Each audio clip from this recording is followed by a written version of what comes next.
Circle to jump, and you land on the platform.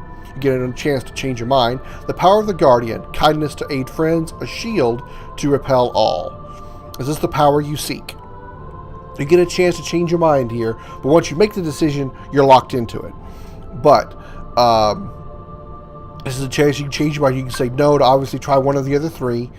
If this is what you want, you would say yes, which this is what I want.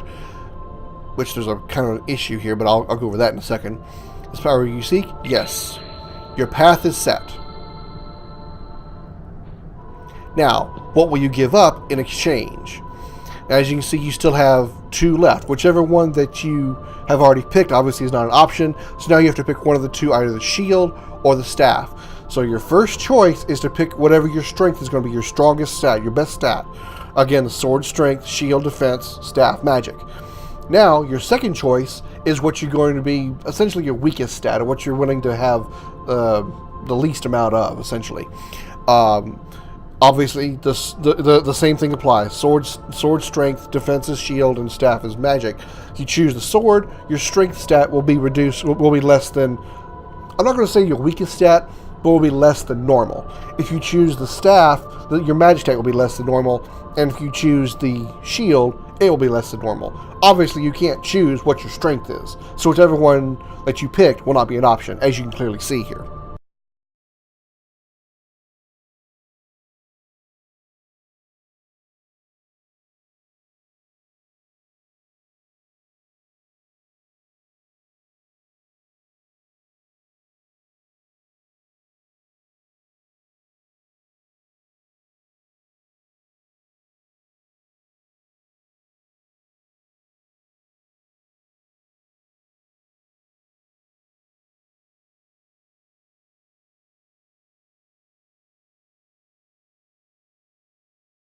Let's go over here and get the, I want to sacrifice the sword.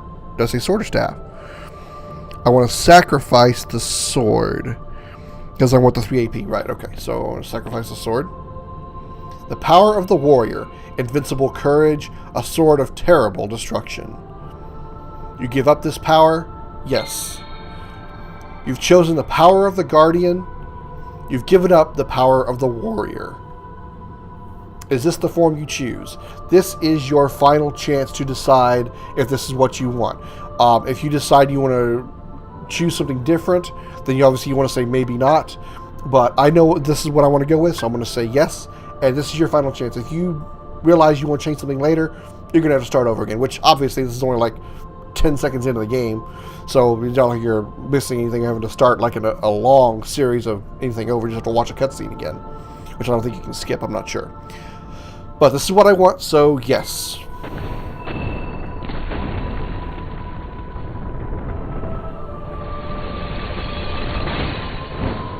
Whoa! This boy sure enjoys falling a lot. Let's hope he does. Hope he's not acrophobic. That would suck. Oh, look at there, Belle. I think that's Belle. I'm not very good at my Disney characters. You've gained the power to fight. And this is going to be the problem. Press X to attack. This is going to be the problem that I have with choosing the shield. Is they give you the shield to start, and it's got no attack range. It is it's really hard to use this shield. This is the only downside, but luckily it'll only do that during this tutorial. I'll get a better weapon later on that doesn't have this short-ass range, but trying to attack with the shield is really hard. Press X to attack. Alright, you've got it. Ooh, I pressed a button. Use this power to protect yourself and others. The green gauge displays your hit points or health, obviously. If you run out of HP, you'll be taken to the continue screen. So in other words, taking to the continue screen is essentially game over. Obviously, you lose all your HP, your character is dead. I don't know if you can say this is spoilers or not, but you do get party members in this game. But this character here is the most important character. It's kind of like it's not like Mass Effect. If your main character, which is this one here, if he falls, it's game over. You go to the continue screen, it's game over. It's not like you get to switch to another character, or if you're down, they get the other characters the other AI will bring you like a phoenix down or something. That's not the case. If this character goes, if you lose all your HP, game over. Just like in Mass Effect, you know, Shepard goes down, game over. Doesn't matter what happens to your party members. They can be revived at any time, but they don't get to revive you, unfortunately. The blue gauge shows your magic points. Magic is still a mystery to you. Well, we know what magic is because we've played other games, but there will be times you have to fight. And there's our first look at our first enemy. Keep your light burning strong. Obviously, this is a story of light versus dark, so here we go. Look how little range I've got. Damn, that was so... I'm so used to having a bigger weapon. You gain experience, EXP, by defeating enemies. With enough experience, you gain a level. Furthermore, defeated enemies sometimes leave items behind. One thing I want to say real quick before I move on here. Unlike other RPGs, I'm saying pretty much all the RPGs that I'm aware of, most of them anyway, when you level up with your characters, all of the stats will gain an increase whenever you level up. There's a few exceptions to that rule, obviously. Final Fantasy X is kind of different, but most of the time, whenever you level up your character, all of your stats gain a boost whenever you level up. In Kingdom Hearts, it's kind of not really randomized. It's chosen by the computer and the algorithm of the game and the choices that you make. Different stats will upgrade every time you level up. So whenever you level up, it'll actually tell you which stats you've gained. But whenever you level up, only certain stats will gain a boost, and it'll actually tell you which one it is. So even though you may go from like level 7 to level 8, you may notice your strength stat didn't go up, but your defense stat went up. And then when you go from 8 to 9, your defense stat may not have gone up, but your strength stat will go up. And you know, it all depends on the algorithm of the game, the choices you've made, etc. That part. So not all of your stats are going to be boosted when you level up each time. So just keep that in mind. You can take these items by walking up to them. Different items can do different things, like restore HP or MP. When it says to walk up to an item and pick it up, you just literally have to walk up to it and instantly get absorbed by the character. You don't have to worry about having to press a button or anything of that sort. And you get skills later on that actually kind of increase your range of picking up items. So if there's an item really far away, you'll be able to pick it up from a farther distance, which is kind of nice. You don't have to take time to explore the entire map picking up all the items.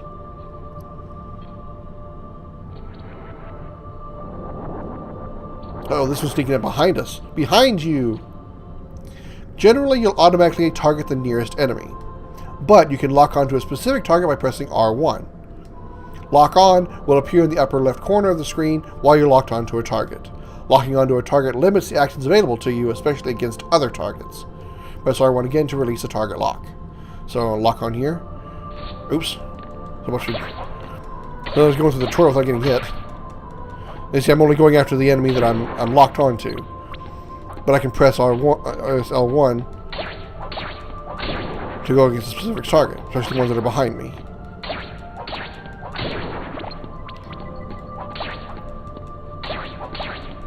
There we go.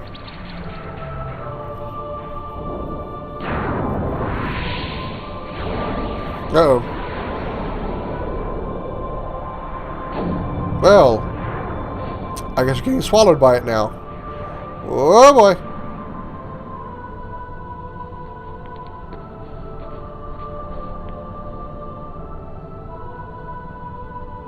Where the hell are we now?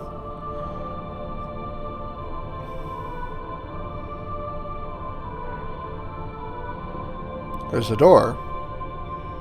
Okay, what do we do with the door? This is a field icon. It pops up whenever a special command is available. As you can see, the examine button has now appeared over the menu in the lower left-hand corner.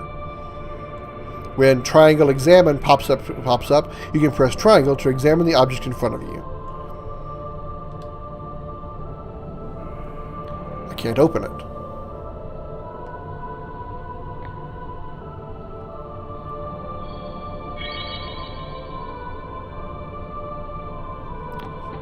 We obviously know what this is. The triangle in the command menu turns into various commands. You see now it says open where the door said examine.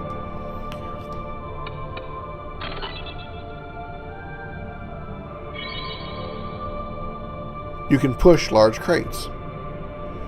As you can see, basically it's saying you use triangle to open up chests. Alright, let's push this crate. Walk up to it, just kind of eventually the character will start pushing on it. You can also smash them. Attack command. Sometimes destroying objects yields items. You can take these items by walking up to them. And we got a potion. Use them with the items command. Alright. You can lock onto objects as well as enemies. When locked on, press L2 to switch your focus between available targets. Okay.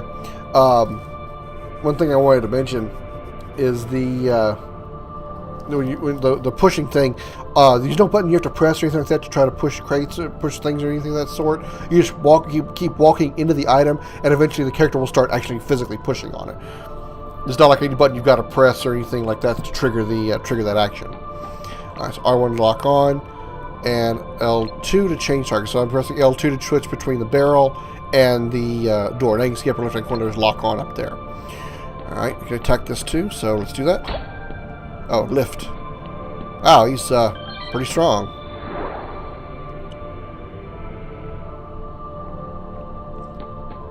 And the barrel disappeared. Okay. Now, to change categories in the command menu, you use the directional pad. On the HD version, you're using the directional pad. I think in the original PlayStation 2 version, you had to use the left stick to. So the left stick or maybe right stick. I think in the original PlayStation 2 version, the right stick moved the command menu around, and you had to use the shoulder buttons to actually turn the camera, which was kind of annoying. But luckily they changed that for the HD version, so as you can see, I'm using the stick. In the HD version, also you use the directional pad to change the command that you want. So if you want to go to items, you press items. Potion, press X to use a potion. I don't want to use a potion right now because I've only taken one hit, so I've probably lost like 1 health. I don't want to waste it. Okay, let's go ahead and walk to the door now since it's solid. Examine.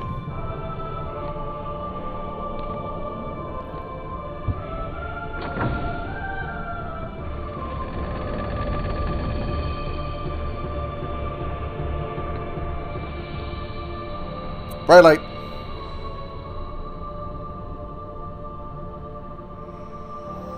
Hold on, the door won't open just yet. First, tell me more about yourself. Okay, here's where we get to press the touchpad.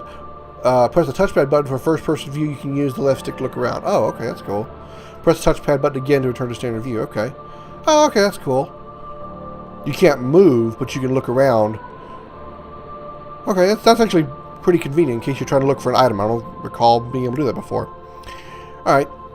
Here's where you actually get to choose, you get to make some more decisions on what you do with your character and how you can grow, how your character grows. What you'll be doing here is you actually have to the 3 people that you see here, the girl in front of us and the 2 gentlemen behind us, or 2 boys behind us, will each ask us a question, and it'll give us 3 multiple choice answers. Now, there's no wrong answers, but whatever you choose will actually dictate how the main character and your party gain experience and level up and stuff. In case you're not familiar with these characters from the Final Fantasy series, all 3 of these characters here are from the Final Fantasy series. The girl in front of us is Selphie from Final Fantasy VIII, and behind us is Tidus and Wakka from Final Fantasy X. And yes, I said Tidus, despite what Wakka says later. It doesn't really matter what order you ask them either. What order you ask the questions, the results are going to be the same regardless of how you ask them.